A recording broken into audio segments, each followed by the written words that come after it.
Swimming against the big tech tide.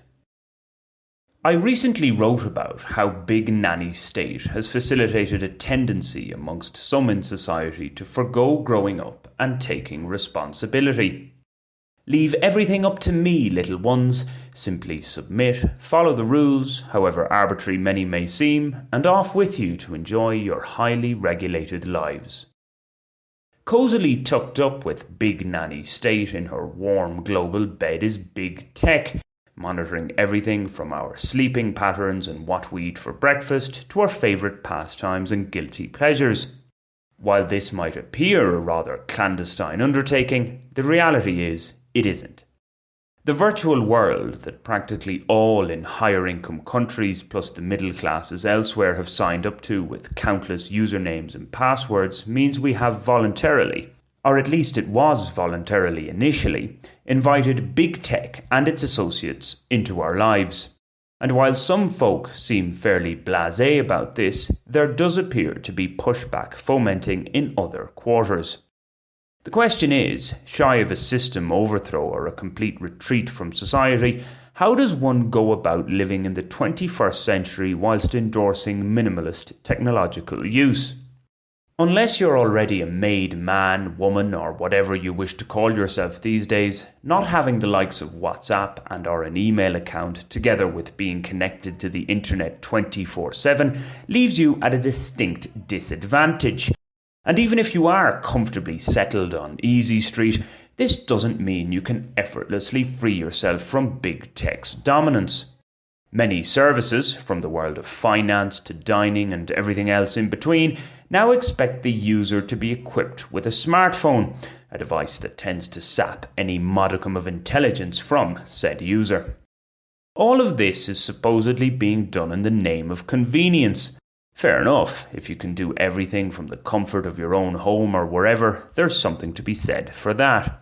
However, when it's done to the detriment of being able to actually sit down and talk to somebody face to face should the need arise, well, I'm all against it.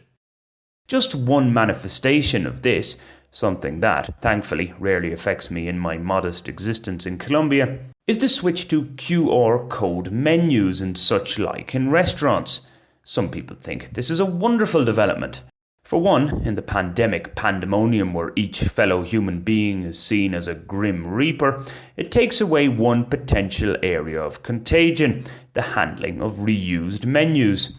It also cuts down on paper by reducing the need for said menus. Therefore, so it goes, it's good for the environment. Both of those plus points are true, but one's smartphone doesn't exactly run on fresh air, does it? Plus, outside of its component parts, including those lithium batteries mined in ethically questionable ways to say the least, it has to be recharged regularly. Speaking of mining, in places where you actually order electronically, how much personal information is hammered out of us in the process, another aspect to big tech's perpetual profiling.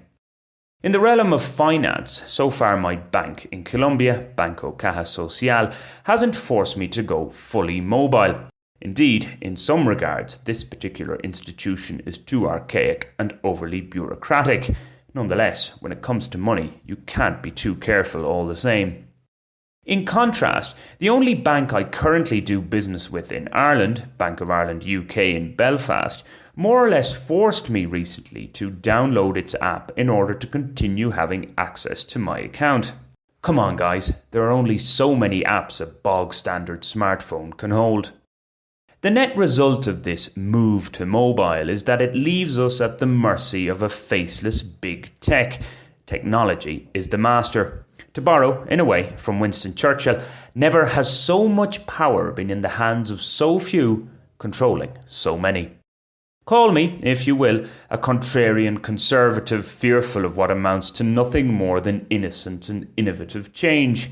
However, in a world where we are ceding more and more of whatever independence we had to faceless forces, I will do what I can to resist, at least for a little while longer. It will, most likely, be a futile exercise.